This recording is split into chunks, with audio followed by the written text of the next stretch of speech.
street food ba kamo? Tara, mga unta! At dito ay binisita namin ang Pinoy Arab Bites.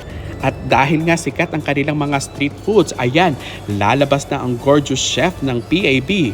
Oops, rewind muna. Hayaan muna natin maging ready at katakam-takam ang mga pagkain. Imagine, sa ganitong serving, quantity-wise talagang sulit na sulit sa lasa at abot kayang presyo.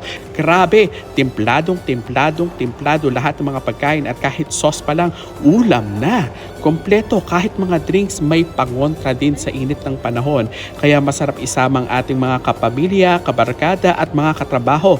At ito pa, ang highlight na panghimagas. Bestseller nilang halo-halo.